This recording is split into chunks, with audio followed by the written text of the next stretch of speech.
There are some days when my boys are so hungry they have this great cavernous hole that needs to be filled with a lot of food. And nothing does that job better than burgers and chips. My boys will have 2 of these to take the edge off their hunger before appreciating the individual components. Burgers with the onions and potatoes with mayo, and finishing off with buns and butter and jam. When I make these, they will graze the entire evening on them. Oh, they're so good. To make this dish, first we make the dough. While that's set aside to rise, we make the patties and prepare the potatoes. The dough should be risen by now, so then we bake bread and then bake the potatoes, and last of all, fry the patties and assemble and serve it. Making bread from scratch is really satisfying. This is my fail-safe recipe to make dough, and I make all sorts of breads with it. It's a combination of chapati flour and plain flour and extra virgin olive oil. I usually double the recipe because otherwise it's never enough. The temperature of the water should be hot enough that you can feel it when you dip your hands inside, but not boiling. I add the yeast and sugar into the water and let it bubble. That way I know if my yeast is dead or alive, which is useful. Otherwise the dough won't rise. It doesn't take long for the yeast to start bubbling away, at which point we combine all the flours and add the yeast mixture in, using a dough hook to combine. Add the yeast mixture in slowly to combine with the flours. When it's all mixed up, you should get a fairly sticky dough that you then need to knead by hand.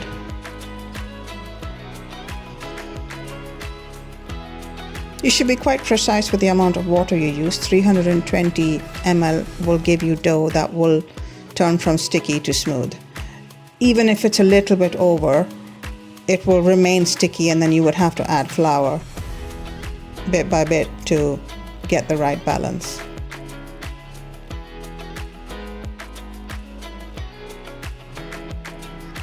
Double recipe is quite heavy. I've divided it into 2, and then I'll show you what it looks like when it becomes smooth. So you have a nice smooth dough. It is still slightly damp but not sticky. You cover this with olive oil to prevent a skin from forming, and let it rest until it doubles, which takes about 50 minutes to an hour. The dough needs to rest in a fairly warm place. If you live in a cold country, then turning your oven to about 50 degrees C is the perfect temperature for the dough to rise. While the dough is rising, let's make the patties.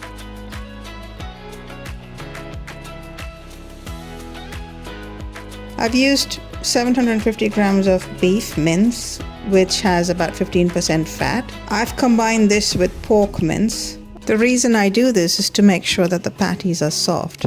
Beef mince can become quite hard otherwise. Do chop the onions and the garlic very finely because you don't want lumps in your patty.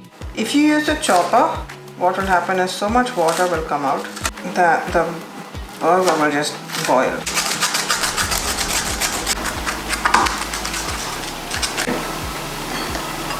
Really small and fine, and the same with the garlic. Combine all of the ingredients in together and massage it well with your hands so that you get a well combined mince mixture.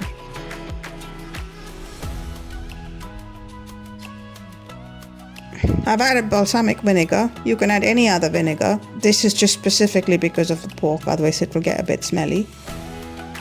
This patty mixture requires no breadcrumbs, no egg. It will just come together as you fry it. Massage it. I am a big fan of massaging meat. Okay, let's see how much weight we have. 1550. It makes 12.5 patties.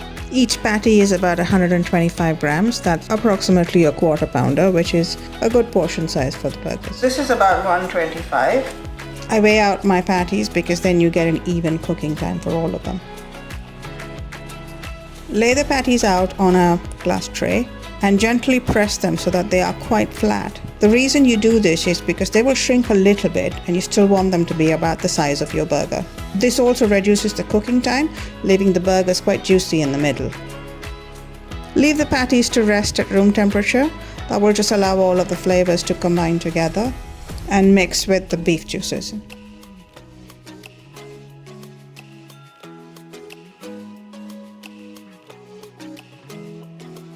And now the potatoes. I've used lovely red potatoes, which I found in the stores. It was in season. And I'm making chunky chips with these. I like them skin on, but you can peel them if you want to.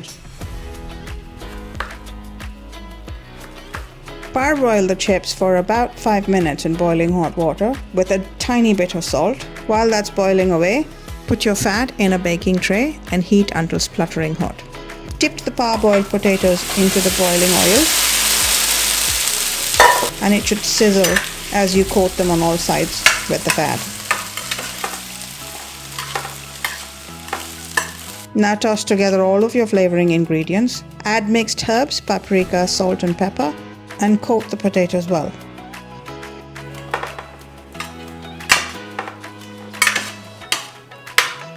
Set it aside while we make our bread.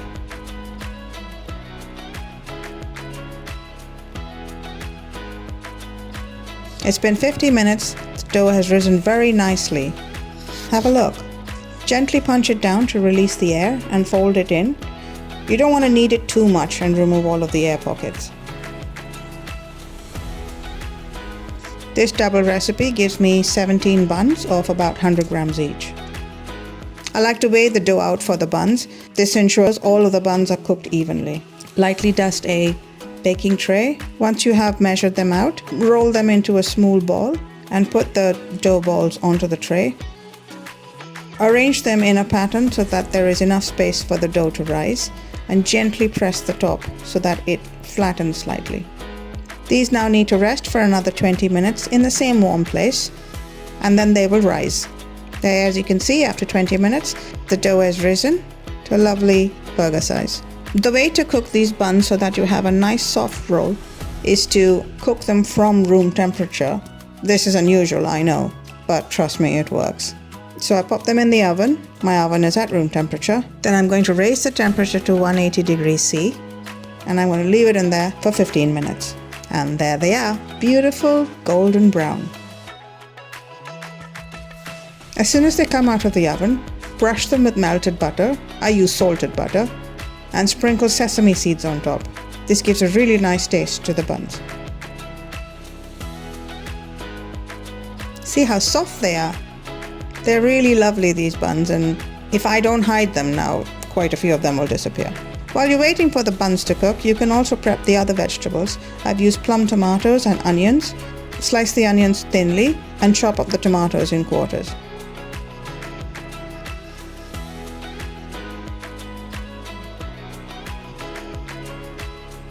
Now that everything's prepped, it's time to bake the potatoes and fry the patties. Preheat the oven to 240 degrees C. That's the temperature you want to cook the potatoes. Pop the potatoes in for 30 minutes. After 30 minutes, take them out, turn them around, and pop them back in the oven for another 10 minutes. And there you have it, spicy paprika wedges. While the potatoes are baking, you can fry up the burger patties. I use ghee to fry my burger patties. You can use any fat that gets to a high temperature. Make sure the fat is quite hot before you add the burgers in. You can test by adding a little piece of meat and hear it sizzle. Once the oil is ready, you can put the burgers in 3 at a time if you have a large enough pan, and cook for about 3 minutes on each side.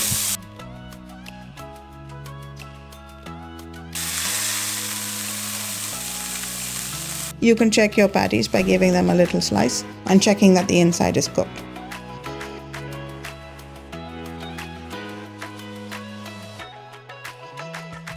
Once you've fried all of the patties, set them aside and then use the same pan to fry the onions with a pinch of salt.